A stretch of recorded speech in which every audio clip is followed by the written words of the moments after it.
कौन है वो महिला जिसे जेफरी एफस्टीन अपनी ज़िंदगी का सबसे भरोसेमंद इंसान मानता था? क्या वो सिर्फ उसकी गर्लफ्रेंड थी या उसकी अरबों की संपत्ति की सबसे बड़ी वारिस भी?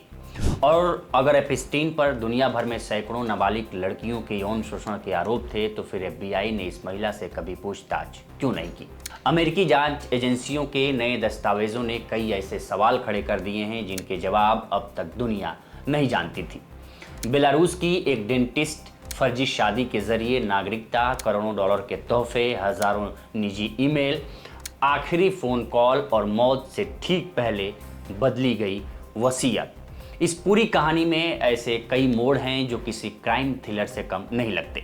इस वीडियो में हम आपको बताएंगे कि आखिर कारीना शुलियाक कौन है, एफस्टीन से उसका रिश्ता कैसे शुरू हुआ, कैसे वह उसकी सबसे करीबी बन गई और क्यों अब उसकी दावेदारी एफस्टीन की अरबों की संपत्ति पर सबसे मजबूत मानी जा रही है।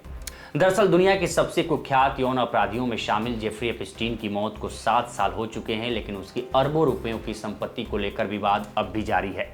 अमेरिकी जांच एजेंसियों के नए दस्तावेजों से पता चला है कि बेलारूस की 37 साल की डेंटिस्ट कारीना शुलियाक उसकी संपत्ति की सबसे बड़ी दावेदार हो सकती हैं।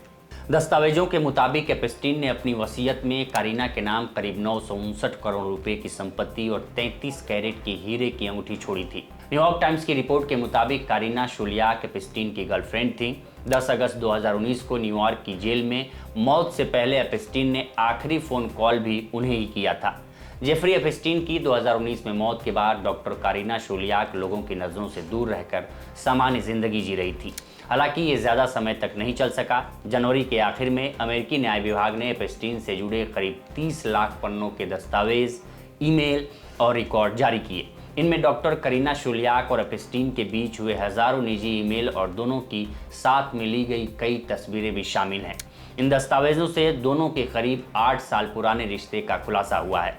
रिकॉर्ड के मुताबिक बेलारूस में जन्मी कारीना शुलियाक ने कभी खुद को एफस्टीन की पीड़िता नहीं बताया। वहीं एफबीआई ने भी एफस्टीन मामले में उनसे कभी पूछताछ नहीं की। एफस्टीन की सैकड़ों कथित पीड़िताओं की ओर से केस लड़ने वाले वकीलों ने भी उनका बयान कभी दर्ज नहीं कराया। जांच रिकॉर्ड के मुताबिक मार्च 2011 के आखिर में डॉक्टर कारीना शुलियाक की मुलाकात जेफरी एफस्टीन से हुई थी। तब वह 21 साल की थीं और न्यूयॉर्क आए उन्हें सिर्फ 9 महीने हुए थे। वह बेलारूस से स्टूडेंट वीजा पर अमेरिका आई थीं ताकि डेंटिस्ट की पढ़ाई पूरी कर सके। उस समय एफस्टीन फ्लोरिडा में एक नाबालिग लड़की से वेश्यावृत्ति कराने के मामले में अपना अपराध स्वीकार कर चुका था। उस पर दर्जनों नाबालिग लड़कियों के यौन शोषण के आरोप भी लग चुके थे। द न्यूयॉर्क टाइम्स के मुताबिक दोनों की मुलाकात एक महिला ने कराई थी। उस महिला ने बताया कि उससे समय समय पर दूसरी युवा महिलाओं को भी एफस्टीन के पास लाने के लिए कहा जाता था। शुरुआती मुलाकातों में एफस्टीन ने कारीना को महंगे तोहफे और दूसरी सुविधाएं देकर प्रभावित करने की कोशिश की। पहली मुलाकात में ही उसने उनके डेंटिस्ट बनने के सपने को पूरा करने में मदद की पेशकश भी की। जांच रिकॉर्ड के मुताबिक जेफरी एफस्टीन डॉक्टर कारीना शुलियाक को अपनी सबसे पसंदीदा बताया था और अक्सर कहता था कि वह उनसे प्यार करता है। उसने उन्हें अपने क्रेडिट कार्ड से मनचाही खरीदारी की पूरी छूट दे रखी थी। दोनों कई देशों की यात्रा भी साथ करते थे। रिकॉर्ड के अनुसार एफस्टीन ने कई सालों में करीना को करीब 10 लाख डॉलर दिए। उसने बेलारूस में रहने वाले उनके माता पिता को भी हजारों डॉलर भेजे थे। ईमेल से ये भी पता चलता है कि 2012 में एफस्टीन ने कारीना का कोलंबिया यूनिवर्सिटी के डेंटल स्कूल में दाखिला कराने में मदद की। उसने 3 साल की पढ़ाई की पूरी फीस भरने का भी फैसला किया था। समय के साथ कारीना ने एफस्टीन का इतना भरोसा जीत लिया कि वह उसकी संपत्तियों और कर्मचारियों के प्रबंधन में भी मदद करने लगी। 2012 में डॉक्टर कारीना शुलियाक ने कोलंबिया यूनिवर्सिटी में दाखिले के लिए आवेदन किया। तब तक उनका स्टूडेंट वीज़ा खत्म हो चुका था और वह तय समय से ज़्यादा अमेरिका में रह रही थी। अमेरिकी न्यायिक विभाग के दस्तावेजों के मुताबिक 2013 की शुरुआत में जेफरी एफस्टीन ने उन्हें अमेरिका में रखने का रास्ता निकाला। उस समय न्यूयॉर्क में समलैंगिक विवाह को कानूनी मान्यता मिल चुकी थी। एफस्टीन का मानना था कि किसी अमेरिकी महिला से शादी होने पर कारीना के लिए ग्रीन कार्ड और बाद में नागरिकता हासिल करना आसान हो जाएगा। इसी योजना के तहत उसने अपनी एक महिला कर्मचारी से कारीना की शादी कराई। एक ईमेल में एफस्टीन ने लिखा था कि ग्रीन कार्ड पाने का सबसे तेज तरीका समलैंगिक विवाह है। बाद में अमेरिकी संसद में डेमोक्रेटिक सांसदों ने आरोप लगाया कि एफस्टीन ने अमेरिकी इमिग्रेशन सिस्टम का दुरुपयोग किया। उनका कहना था कि यह शादी सिर्फ कागजों पर थी। 2018 में डॉक्टर कारीना शोलियाक अमेरिकी नागरिक बन गई और करीब 1 साल बाद उनका तलाक हो गया। जुलाई 2019 में जेफरी एप्स्टीन को गिरफ्तार किया गया। गिरफ्तारी के करीब 1 महीने बाद उसकी डॉक्टर कारीना शोलियाक से आखिरी बार करीब 20 मिनट फ़ोन पर बात हुई।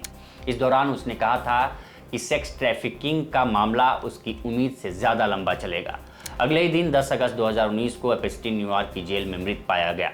दस्तावेजों के मुताबिक मौत से कुछ समय पहले एप्स्टीन ने अपनी वसीयत में बदलाव किया था। एक नोट में उसने अपनी उस समय की $60 करोड़ की संपत्ति का बड़ा हिस्सा डॉक्टर कारीना शोलियाक के नाम करने की बात लिखी थी। इसमें शादी के इरादे से दी जाने वाली एक बड़ी हीरे की अंगूठी का भी जिक्र था। कुल मिलाकर जेफरी एप्स्टीन की मौत के 7 साल बाद भी उससे जुड़े सवाल खत्म नहीं हुए हैं, बल्कि हर नए दस्तावेज के साथ यह मामला और उलझता जा रहा है। कारीना शोलियाक की भूमिका, उनकी नागरिकता, एप्स्टीन के साथ उनका रिश्ता और अरबों की संपत्ति पर उनकी दावेदारी आने वाले दिनों में कानूनी और सार्वजनिक बहस का बड़ा विषय बन सकती है। हालांकि ये भी ध्यान रखना ज़रूरी है कि अब तक सामने आए दस्तावेज कई नए दावे और जानकारियां रखते हैं, लेकिन इनसे जुड़े कई पहलुओं पर अंतिम कानूनी निष्कर्ष अभी बाकी है।